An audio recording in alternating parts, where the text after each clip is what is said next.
Make a point. Starting off this week, losing through late. Fuck it. So let us have our hour of normalcy, shall we? Yeah. Yeah. It's good to see you, brother. Yeah. Good to see you, buddy. It's always one of the highlights of my week, if not the I got a daughter. She counts to 10 in English now. It's such an amazing thing. I don't know how to explain. Like in English, I never taught her. I don't know how she knows this. Dude, you got to make sure, man, that she gets the best education possible. She's gonna go very far in life. Sure. She was walking the dog at 11 months. She was, yeah. Now her birthday is next month, so she's turning 2, but she still walks the dog. She's very, it's amazing to watch a person develop. Oh, fast. I know. She's just, it's amazing how much she's growing into. Just the snippets I hear from you and, obviously your Instagram, you keep all your friends, pictorially informed of how she's growing up and counting to 10. Yeah. Unbelievable. In any language. It's just I don't think I could count to 10 at less than 2. I don't think I could. I don't even know what I was doing it to. Was I still smelling my ass? Was I sticking my finger to my ass and smelling it? I don't even know what I was doing it to. I certainly wasn't walking the dog and counting to 10. Yeah, it's that much. And it just blows your mind. You're sitting there, and all of a sudden she's just counting. Because she doesn't pronounce the words fully, so it takes a moment to. I'm like, are you fucking counting over there? Is that what you're doing? She just looks at you and smiles, yeah. Yeah, I am, Dad. She flips you a peace sign with a little clip of fingers.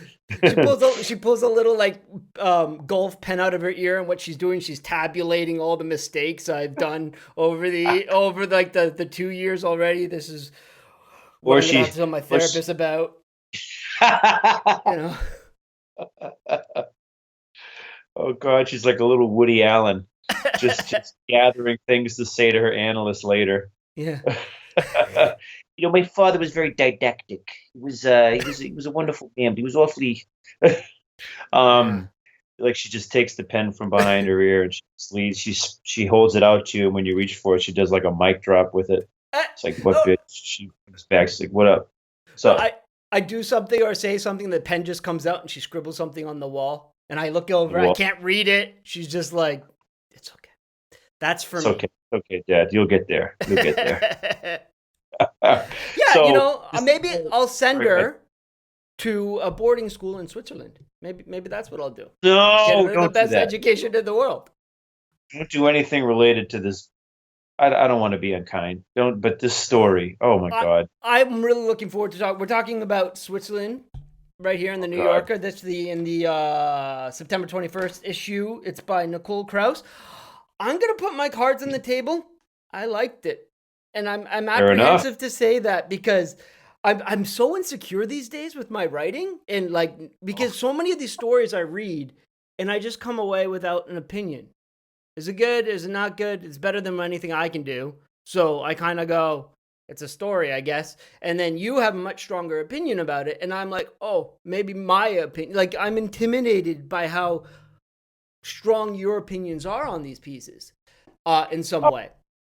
I don't mean to intimidate. It's I don't even know what ground I'm standing on. Frustration, I guess.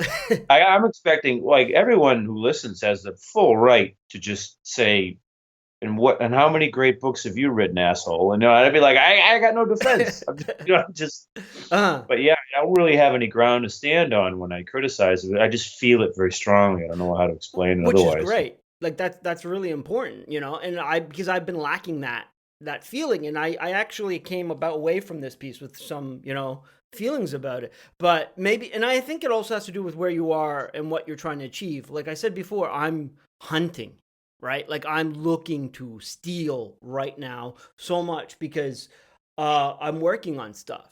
And I think while I'm working on stuff, it's maybe a little bit more difficult to Mm. enjoy other people's work because I'm trying to achieve something. And then so stories that have something in it that I like, that I'm like, oh, I can use that. Maybe that's what I'm grown to, prone to. What about you? Are you similar? Is that just me? I don't know if I should be rooting around the way you are. I probably should, like looking for as it were mod. I think you've always looked for, both you and I think everyone else who's written, looked for inspiration, look for guidance in other people's work, in the works of people who essentially do the same work that we do. Yeah. Whether they do it personally and differently in their own way. I've never, I really don't think I ever have read a contemporary work without some kind of contempt. And I don't know. It's just I have a what an old time English speaker might say. I have a cussed streak in me a mile long. I think I hate them for being better than me at navigating the literary marketplace. You know, if Jonathan Franzen, Toni Morrison, when she was alive and a contemporary, as it were, or at least she was still writing, I just despise them. You know, Really, even the top. Latham. Because I get Not feeling. McCarthy.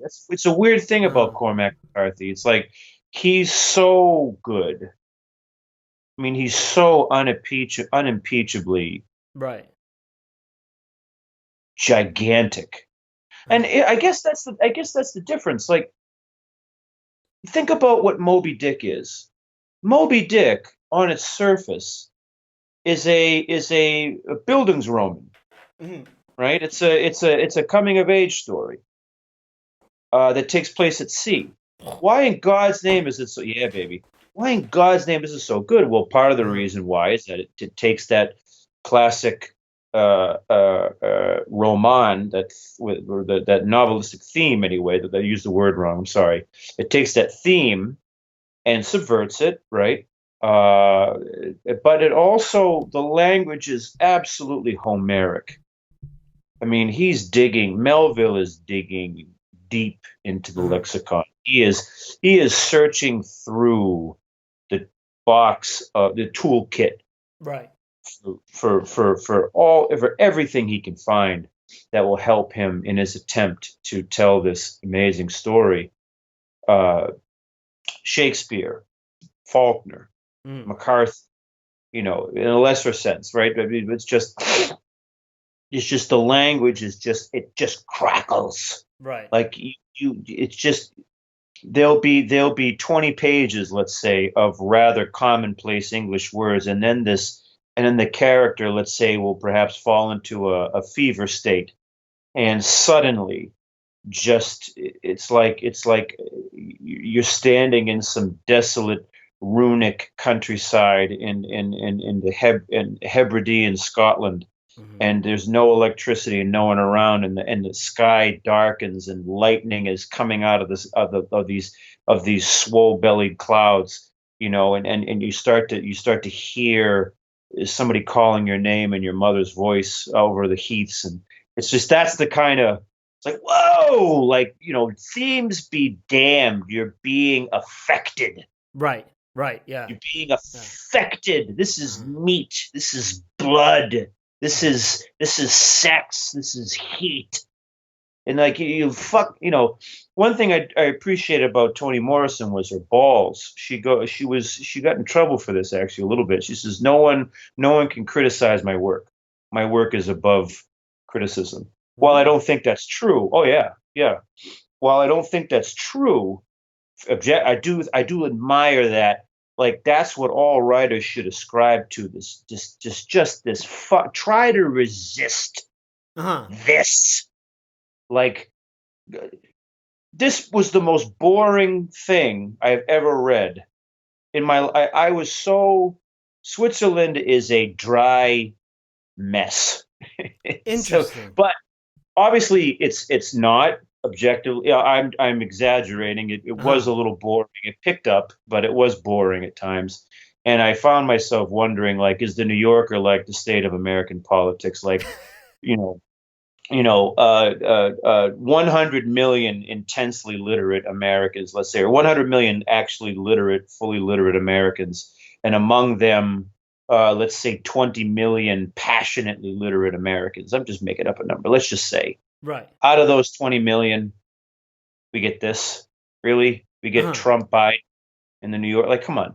It seems to me more and more that the New Yorker is an industry vehicle. It's just a vehicle for people in the industry who are the gatekeepers have let them in for whatever reason, and they're just trying to eke a living out. They're trying to afford their fucking outlandish rents in their neighborhoods where no black people live.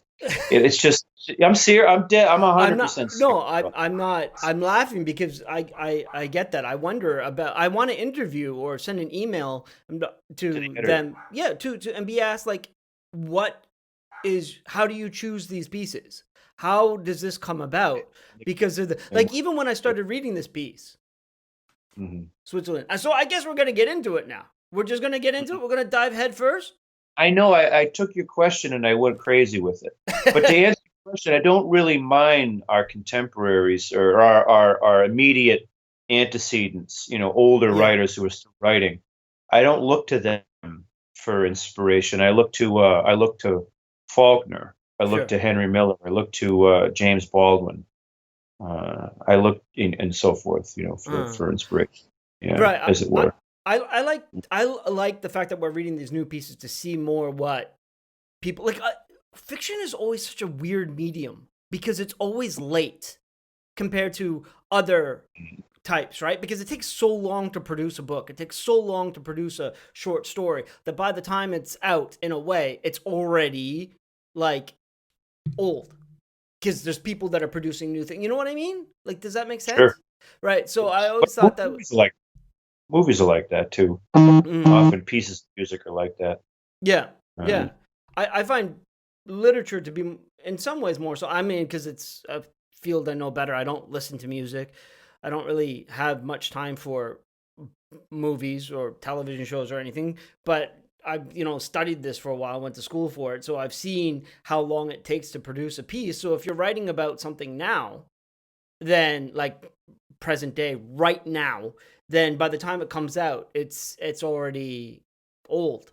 It's not about the time now anymore, and other people are producing other things. So I always thought that was interesting. I've kind of gone off on what I was trying to say, but I guess I was trying to see the reason why I'm glad we're doing this is to see what people are doing around now as well, right? Because these people have the same foundations we do in some way. They have Moby Dick. They have Blood Meridian. They have those books. She specifically referenced Borges, who was one of my favorite. Nicole Krauss, the author of this piece, she referenced Borges, who I absolutely slavishly admire, and I've read his collected fictions more than once.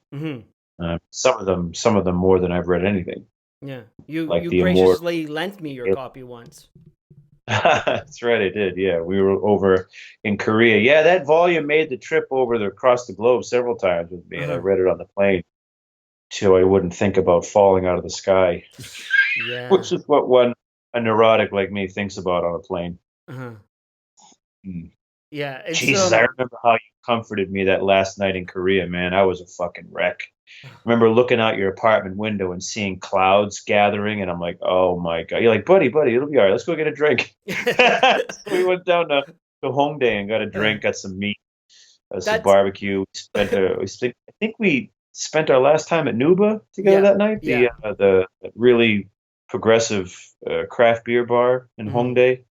Yeah, that was fun. It kind of felt like you went into a cave, a cement cave, the way they designed it with, a little bohemian with the melted candles that are just accumulating, the wax accumulating over the once candlestick that's now like a foot of wax. Yeah, good place. That's awesome. Yeah. Well, I mean, that's the way I comfort, right? You want a drink? You want to go for a round? Let's go for a drink. Exactly. Absolutely. Wouldn't have it any other way. Yeah. Well, actually, we're speeding along here. I actually wanted to talk a bit about like death terrors, because I mentioned before that it's something I've been experiencing, but I don't know if we necessarily have time to do it today. But it kind of connects in this story in a weird way, in that Let's weave it in then. Let's weave it in. I've Let's been weave it with the W. I'm sorry, not leave it in. I mean, leave it in. We'll do it live. We'll do it live. Yeah. Old Bill O'Reilly. Anyways, that's my pop culture reference, is Fox News and other newscasters. So you're just like God Jake bless Tapper. Didn't he? It's Oh God, what a mess! Yes, he is. What a mess. So 6'4" mess. I know. Whatever he is. He's like a what is it? A flop sweat of a man, in my opinion. He's just kind of, anyway. So the way I've been writing a lot about and thinking a lot about memories, because maybe it's because I'm getting older, but the way, and I've been having the night terrors now that, not night terrors, death terrors, which is, you want to explain it to everybody because you did it so eloquently before? Well, it's just this, for myself, it's this sudden and paralyzing imagination of what death is. And for myself, it takes on the character of a paradoxical character, which is usually what helps snap me out of it, is that I imagine nothingness in duration, which this eternal nothing, like this senseless prison, where you're just dead forever, and I imagine like planets turning. I imagine, seasons passing. I imagine people I know getting older so it doesn't make any sense. It's like, oh, well, if you're nothing, then you're not conscious of the passing of time. Right. But nonetheless, in that acute horror, that panic moment, you just get this horrible sense of being dead. Yeah. I think everybody experiences it differently in some ways. It's trying to comprehend what not existing after having existed is. Yes. And you sit up sometimes. You sit up and tears are just like one time I sat up like from a reclining position, and like there's like tears, but I'm not crying, and I go, oh, like that. Like I'm like, oh, all right. And I actually said to myself, once you're not there yet.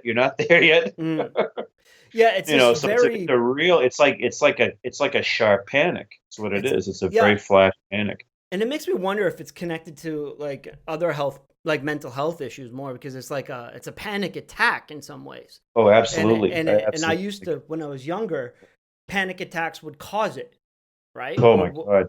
Yeah. So, but recently what it's been is, I'll give you an example. I told you once I had one, and they're fleeting. They're very quick. They're like, they come and I get that sharp pain, and then life just kind of allows me to take it. And I had it recently while I was getting a haircut, which is odd. Oh God. Yeah, it was not great. But the way it happened recently, the way I'm going to explain it, and when it has to connect with memories, is I remember the beginning of the summer. Right. And I told Hyunjung this year's just been flying by. And I told her that before you know it, I remember pushing Aurora in her like tricycle, walking down by the house. And I told her by the end, but it's just Chuseok is going to be here like that. Mm-hmm. And then last week, Chuseok was here. And what I remember about that is not the summer, but is the moment I told Hyunjung that Chuseok is coming. And how that connects is that I'm constantly, and it just goes by like that, right? Like, so the thing that I learned, or the thing that I know, is that all we have is now. There's no really such thing as tomorrow. I remember there was an athlete that says you try your best because there's always going to be a tomorrow. And if you do bad today, there's tomorrow, but there's not. Tomorrow is like an idea that we have. Right. And what happens to me is that I realize that one day there's going to be a moment when I'm on my deathbed. And the moment that I'm going to remember is not my daughter, is not Hyunjung. It's going to be me imagining myself on my deathbed.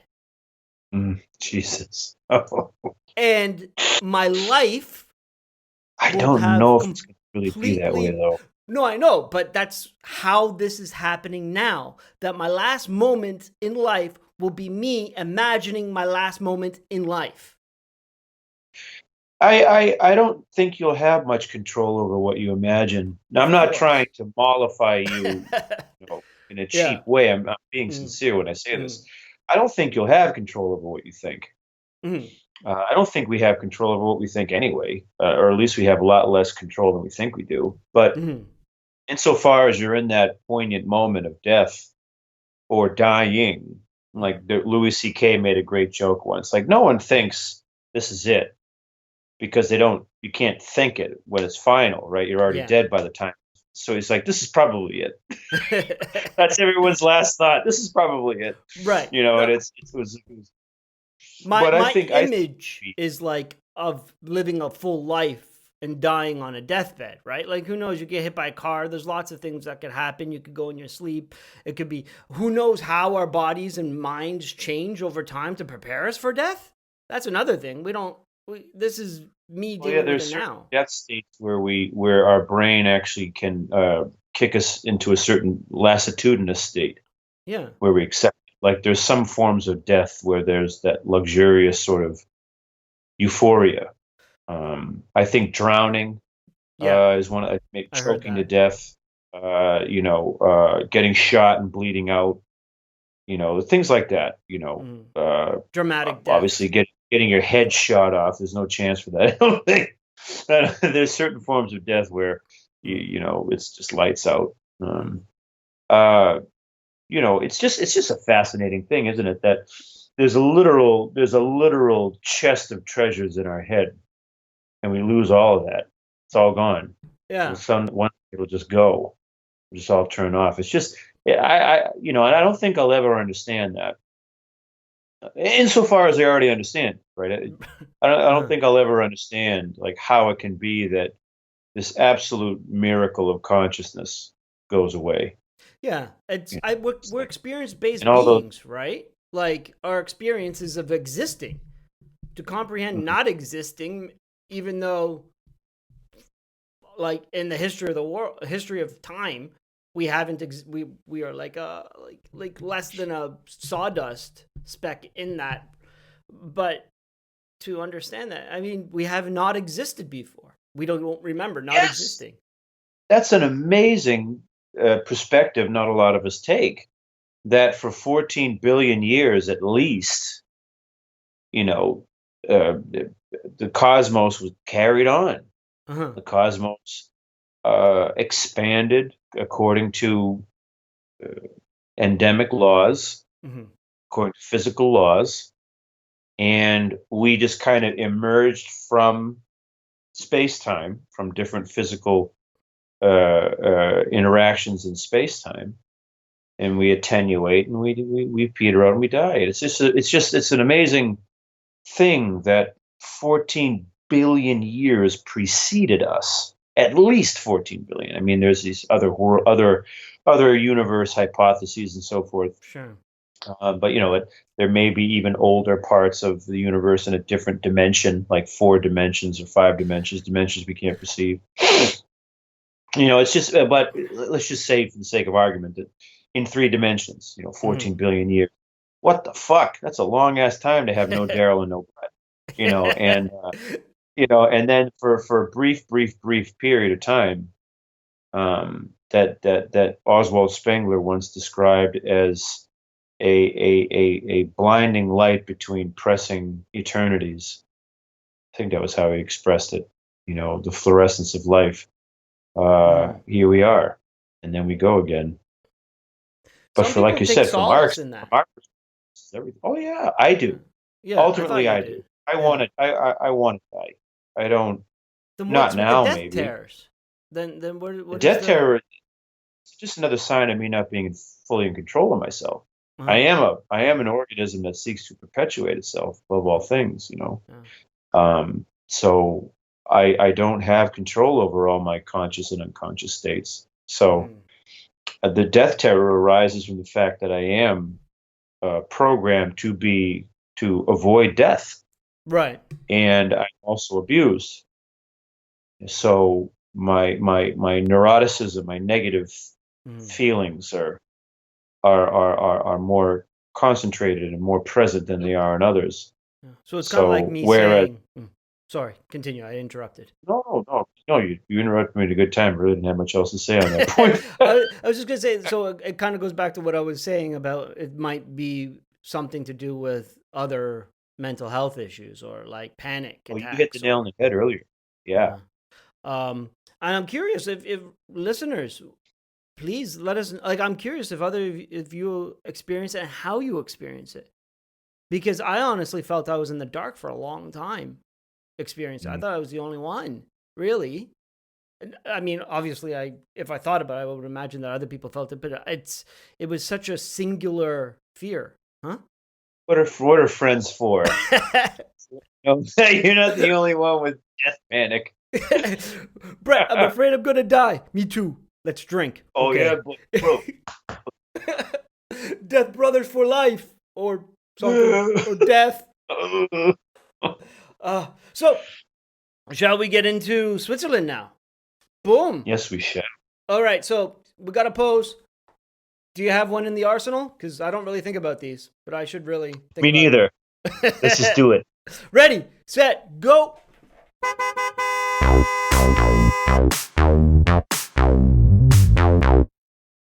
Alrighty there. Okay, so I disappeared. Phone dropped. Okay, so we have exactly half an hour, and I have my précis here. Yes. And I'll get through it. I should warn I usually try to read these things at least twice, but this week's been condensed, oppressed, so I've only been able to read it once. So, when writing fiction, an author better have a good reason for their choices. I'll start it again. When writing fiction, an author better have a good reason for their choices they make, as the confines of the medium demand it. There isn't the space for metaphors that do nothing but create a pretty picture, or the inclusion of characters because you like the way they talk.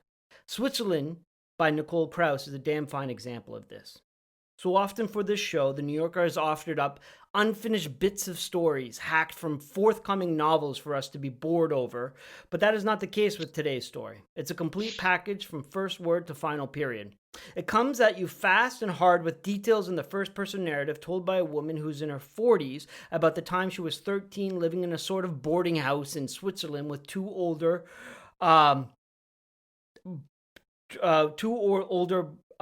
teenage girls. They're 18, Marie from Thailand and Sora, a Persian from Paris. The nameless narrator tells of her year living in that house with two older girls who were moved there by their families to try and calm their wild ways. And they tell the narrator of their sexcapades, who doesn't exactly understand the gravity of them due to being 13. Sora's dating men and some boys her age while in Switzerland, but you get the sense that it isn't necessarily in the pursuit of like relationship or companionship, but for some sort of like challenge. She then tells the narrator that one day, while out to lunch with family, a businessman leaves her a 500 franc note on her table with his hotel room on it, and she actually goes to, I think it's a franc, I don't remember the currency, and she goes to see him. She strikes up a relationship that hints of violence with this businessman, and he leaves her instructions at the front desk at the hotel for her to follow, and he pays her for it. It doesn't feel like prostitution, but that's essentially what it is. One day, she doesn't come home. She is lost for 2 nights, and when she finally does return back to the Swiss house, her makeup is smeared. Her father, who is like the former civil engineer, some sort of professional under the Shah, her father takes her presumably back to Paris, and the narrator never sees her again. Except the story comes back to her because of her daughter. She has a 12-year-old daughter, and she sees Sora in her daughter. The same understanding of power that, and the story is essentially about this challenge that Sora embodies. The same understanding of the power some women have over men. Sorry, I messed it up. I wrote this quickly. So she sees in her daughter this understanding of the power some women have over men, and her pubescent daughter. There's a naivety to the narrative, even in her 40s, that I find refreshing and applaud the writer for being able to pull off. She sees the attitude of Sora, that of her daughter, pushing the limits of their power to see how far it can go. Right. On this episode of Boozing Through New Yorker, her eyes were winged with eyeliner, and she had a downy mustache that she made no effort to conceal, because she must have known that it added to her allure. Switzerland, by Nicole Krauss. Nicole Krauss. Nicole Krauss. Now, it was the daughter at the end that sold it for me. The story ended strong. It started off really good too. It's been 30 years since I've seen Soraya. It's like, nice. All right, well done. Good start. Took about 20 minutes of tacky exposition where there's not a single memorable line in the entire work. Oh, the beginning stuff. Just all the exposition. I put it down, and I said at one point, I don't have time for this. That's interesting. I don't have time for this. Stop it. Stop it. Stop painting these scenes of casual wealth, and just I don't want to hear it. In other words, it's like I'm being led by a snobby docent through the breakers, like one of these Vanderbilt mansions in Newport. Like I'm just like, oh God, can we just get to getting to the main loggia, please, so I can look out at the sea? It's just me too. I don't want to read about rich people who have kids in Switzerland. Generally, I don't give a damn about their trials and tribulations of dealing with so much. Oh, I have company. Oh, hold on 1 second. Yeah, sure. I was like, oh, no, I'll get something back. Yeah, 10. Come here back.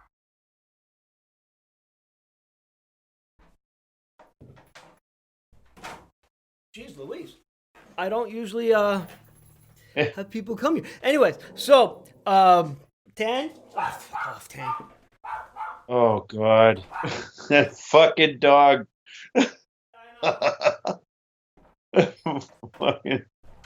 So we have back Bali. Dog.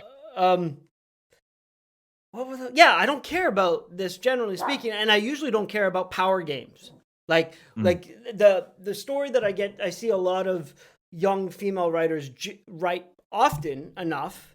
Not every single one of them is about like a student seducing a teacher. There's a lot of this sex power play I've noticed in years ago when I was in creative writing at university, and this kind of deals with that a little bit too, but it's not the same in my opinion. It's more personal. And it's not just about the fun of it, or like the interest or the sex, the titillation of it. There's more about self-exploration in it that I thought was, and I learned from it. It was from somebody who really understood what this would feel like, that I'm not privy to, and what it might be like. And I thought that was, I like that. Well, it's just curious too that it's sexuality, apparently, for it to be interesting in literary fiction, is for it to be venal or pathetic. Venal or pathetic. Like, it's not Do you have an the example? one. Well, in this story, right. For instance, the protagonist eventually gets married and has 2 kids, and all that we know about the man she chooses is the color of his hair. But and that we know that this venal, corrupt, abusive, philandering, pedophilic banker. We know all about him. We hear all about, and then we have these pathetic, lovelorn, exchange students who don't kiss right, or who, they aren't what the girls think. It's like there's just no. What's amazing about the thing is that how casually we're introduced to how fucked up young girls are, actually. Like we're magnetized toward the banker because what he's doing is so obviously corrupt and wrong. Right. But it's the girls who are sick too, and like they're just so sick. Like, but it's natural. It's portrayed as just something that happens. Uh-huh. I think Nicole Krauss's intention was for us to look at the violence inherent in the male gaze and male desire. But by the end of the story, I'm left with the uncomfortable feeling that it's the point of it is how women invited to sharpen their own tool knives in their drawer to make themselves like you're a young woman. Stop. You have an inner fire. You have a directedness. You know, men look at you, right? Mm-hmm. So you're a woman, you're attractive in whatever way. Then men look at you and they want to fuck you.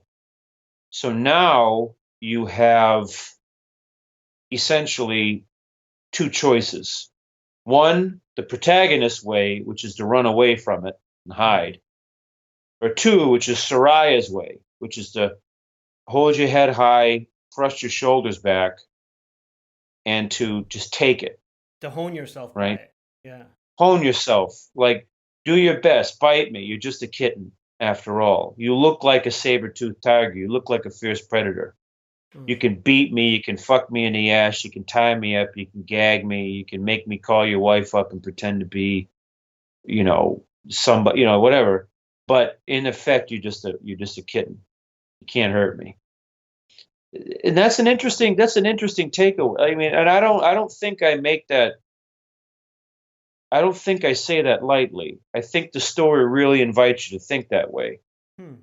Like, what is it about that Soraya that makes the protagonist think about her 30 years later to, in fact, kind of not search for her in Paris as a 20-something-year-old, but to at least be in her imagined proximity. Right.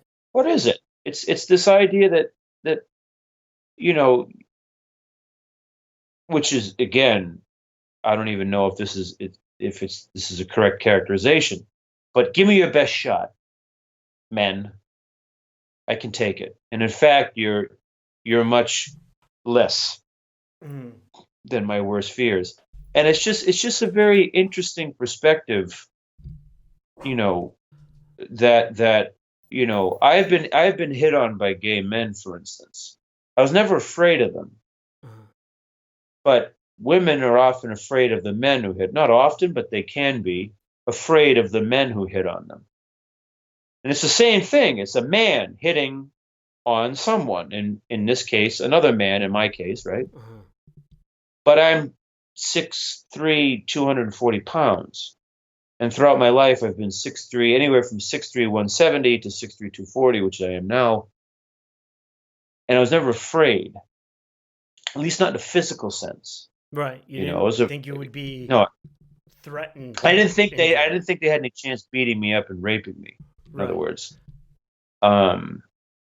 but I've talked to many women about this, in fact, because it's a fascinating subject for me. And it's this idea that, yeah, of course we go to the bathroom in pairs. We just never know when one of us are going to come out of the woodwork. Like, and it's just Jesus Christ. Okay. But it's interesting that in this story, like almost every male character is either a sick pedophilic madman or a mopey dopey loser, who doesn't kiss right or whatever, and it's just so interesting. It's like, well, what are we saying here? It seems that the protagonist wishes she could take a beating. I was like, God damn, that's a hell of a fucking thesis. If I'm probably wrong, but and of course, take that away from it. That's really. What'd you take away? I mean, well, for one, I focused a lot on the construction of it, and I like the exploration because she says at the end that she kind of envies her daughter, right? Like she Right. envies the look.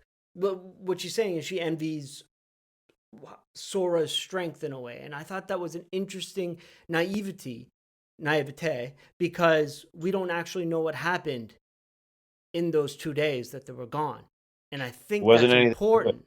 No, it wasn't Anything anything good, but because she touched her, she has this idea that she wasn't broken by what happened, and Right. there's it's framed as the first interaction really with a man is she is 13 on the streets of Geneva, and a man just comes up to her and says, "I could break you in half," and that's Yeah, that kind of fucking crazy. yeah, And I told it's 100% real. yeah. Men say that kind of shit all the fucking time, thinking Mhm. they can get away with it, thinking that there's just no, yeah, She said that to a little girl too, this to a is little based. girl, like That's awful. Imagine doing that to going up to anybody, pigs. let We're alone a pigs. Men are, 13-year-old. whether you're gay or straight, men are absolute pigs, Yeah. and we are by nature, and it's just no. But talking to you now reminds me that this story does have a classical antecedent. It's delightfully subversive, Mhm.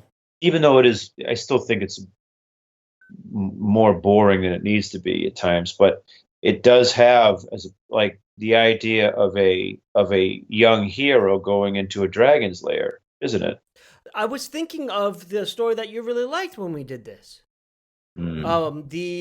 The one that took place in Africa about the Mm. and I was thinking of that, the going through the crucible, One. and either you Yeah. come back stronger or you come back broken. Hmm. Yes, you what I really don't like about this story though is that we don't so Soraya goes into the dragon's lair more than once, She tempts it. and and she finally confronts him, as it were, like she pisses him off by not leaving when his wife calls, Uh-huh. and in a sense mocking him. So he does something nasty to her, awful, that we don't know. And she comes back, disheveled but alive and proud. Uh-huh. But we don't know what happens after that. Like what's the point of this? I mean, this is the thing, are the characters just not so pathetic? Like just these rich, sheltered fuck ups who they gallivant around as if they smoke, they fuck. They're just sassy rich bitches. They're just fucking. That They're takes from rich it, right? jerks. Like, and they flirt with danger, and one of them finally gets in trouble for it. She thankfully survives. We don't know what the whole point of it was. There's no lesson gleaned from it. Mm. It just makes the protagonist jealous and confused. Oh, great. Okay. So what? Who gives a fuck? I didn't like this character to begin with. I don't like this protagonist. She's a rich, unconscious fucking bitch. So What do I care? What do I care? Like, I don't understand. Like, are you trying to say that men are raping crazy people? Okay. Are you trying to say that it's important for us to face our fears? Okay. So what? What we're left with is at the very last paragraph, we have this weirdly pedophilic segment where it's like this 12-year-old girl is like sitting up straight and taunting some pervert by staring back at him without looking away on the subway. I don't. What's the point? I don't understand what the point is. That's why I was left with the only conclusion. It's like, well, do we run away from raping perverts, or do we let them rape and beat us, and then we survive? Hope we survive stronger. Like I don't understand what the point of the story is. It's a very odd. First of all, it's just not true. It's just not true that men are either losers or maniacs. It's just not true. It's fun. Because it's a short, I didn't take away the fact that men are either one or the other, right? Because There's just no other men, though. Well, there's a father. There's a there's a father. father. Yeah, that's And the boy that she kisses, she's the violent one, not him. And she ignores his gaze at the end, in the hallway. There's a point in the because story. Yeah. And he's sad. And she says that she picks gentle men who are afraid of her a little, right? Right. And right. I think that because it's a short story, you have to leave out things that, like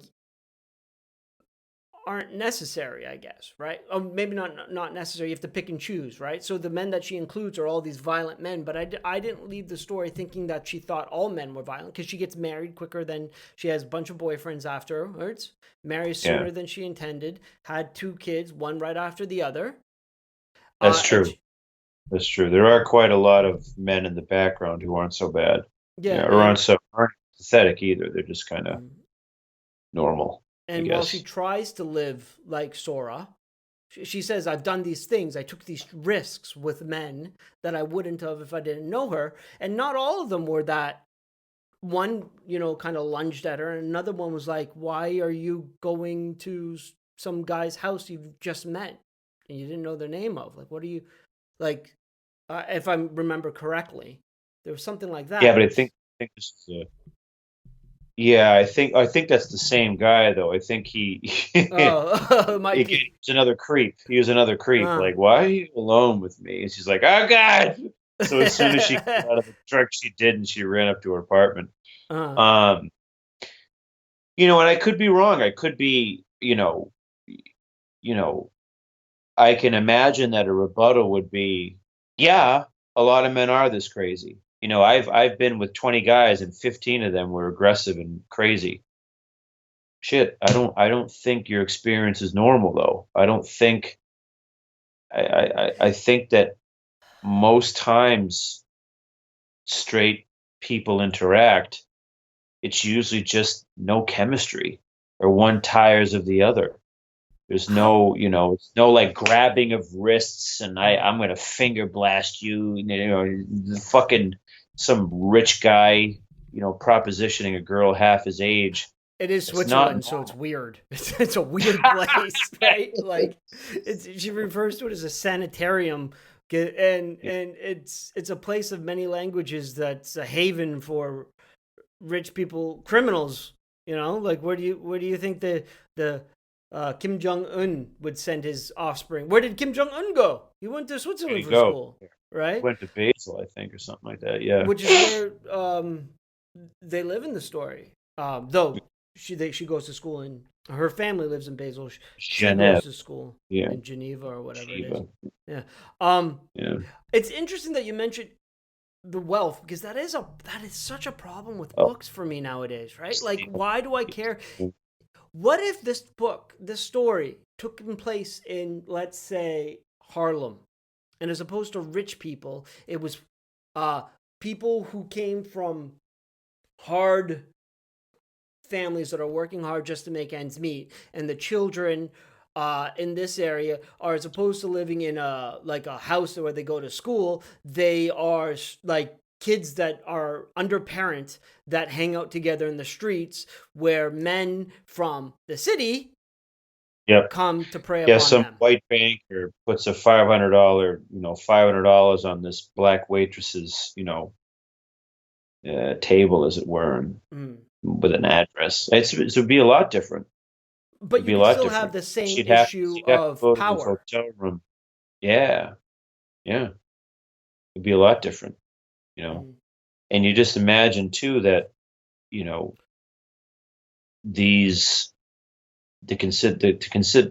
motivation for a poor black teenager to go downtown to, get sodomized or hung upside down and, burned with candles, whatever the fuck was going on in that hotel room, this depraved bastard was doing, she'd have to do it because she needed the money.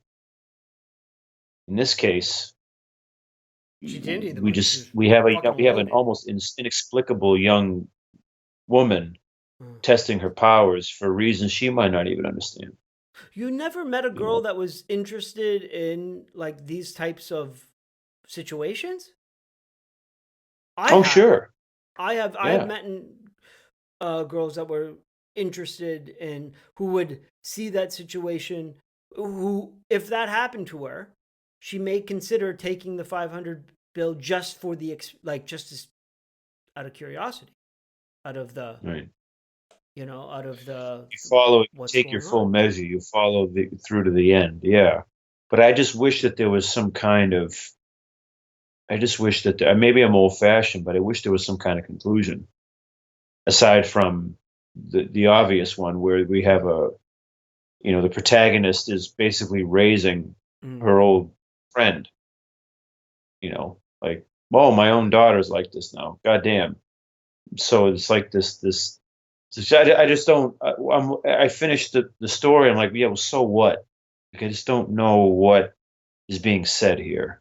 And I again, my only conclusion is that young women have a choice.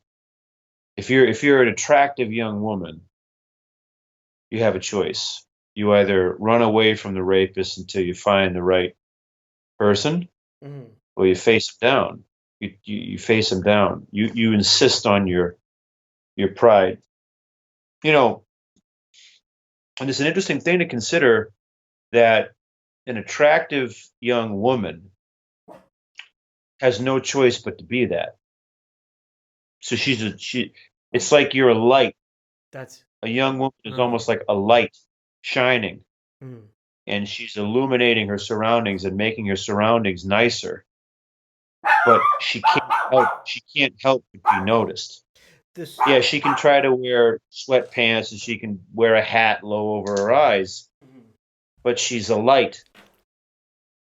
Maybe that's the point of the story. Like, young ladies, you're a light. Like, you have to be conscious of how ugly it can get out there. You have to know how bad it can get.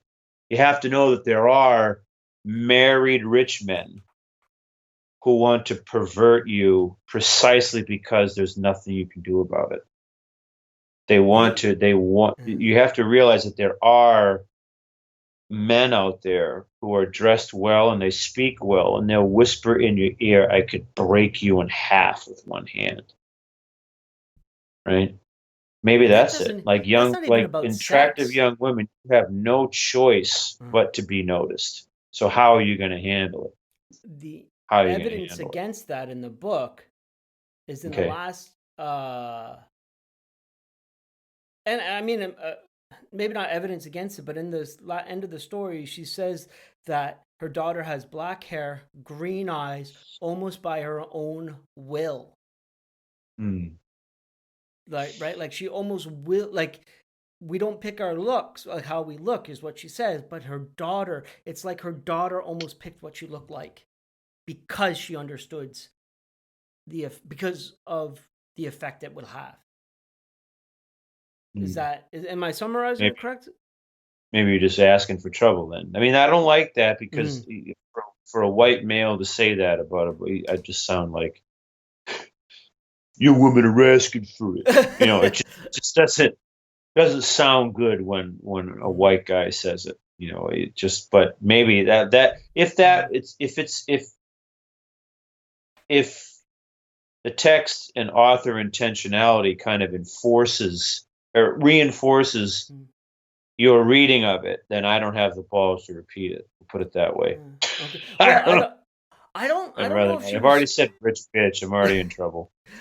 Yeah. I don't think it's as concrete as you say it is necessarily, but I could be wishful thinking.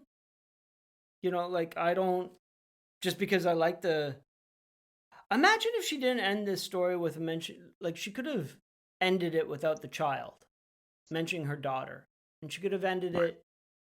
And I looked for her once and then never again. And every once in a while, these mercurial fleetings of Sora pass through my mind. And I wonder. And it could end. Well, just why not? Sorry. I cut you off before you were done. I was proposing. Well, just why not have Soraya back in the story? Is it so implausible to have them meet up in Paris when they're both in their 20s? They're rich. They're rich and they're foreign. Of course they're going to bump into each other in Paris. Of course they are. Right. It's a it's small it's circle just of rich people. it's a very small town if you're foreign and rich. It's a very small town indeed. There's a couple of hotels. That's it. Like it's just not. It's not a giant conurbation when you're rich and foreign. It's a few places. It's like 10 places. I bumped into her in the fucking triangle in front of the Louvre. Yeah, of course you did. I hate that idea. Well, I saw her going to the bathroom and fucking in the Ritz Carlton or whatever the fuck. It's like it's just why not have them meet again? You're right, but why have the daughter be the friend? Yeah, I like that as an ending because it gives it the purpose of why it's being told in a way. Like, why is it being told now? Because it is first person, right? Yeah. And I that's what I liked about the construction of it. The reason why I said I hate that, I just hate the idea of rich people meeting up at fancy fucking hotels. Oh, Wilbur, I haven't seen you so long. What brings you to the plaza in Havana? Good to see you again, old chap. I'll see you next time I'm in Prague. It's just like... And I guess maybe I'm just sick of rich people as victims. Like, I'm just sick of it. Fuck you. You're rich. Leave me. I don't want to. I don't care. Yeah. I get that. I hope. Which is ironic because one of the books that I wrote that I'm sitting on is the protagonist is the son of a wealthy man. So I'm in effect criticizing my own writing, which is fine with me, But it's just but that leaving the rich part to one side, I really wish that there would have been a greater conclusiveness to the story. But I guess that's how Ms. Nicole Krauss write. I don't know. I haven't read her before. I've never. She's apparently written 4 books. Yeah, I might look her up and see what else she writes. She's written a bit about Philip Roth. She apparently he was a big influence on her. So I'm going to look it up. But next week we'll be doing this bad boy. Hopefully. Oh, I barely cracked it. I'm ready to. I'm on page 40, but I've read it before. So Ken Casey is an interesting dude. I have one of his other books over here too. Sometimes Emotion or something. I don't remember. My coffee, I was so strong this morning. I was like, now it's it's weeding off. Yeah. It's been another episode of Boozin'. Switzerland. I'm Darryl. He's Brett. We're boozing. Give us 5 stars. Please, 5 stars. Give them to us. Keep scribbling.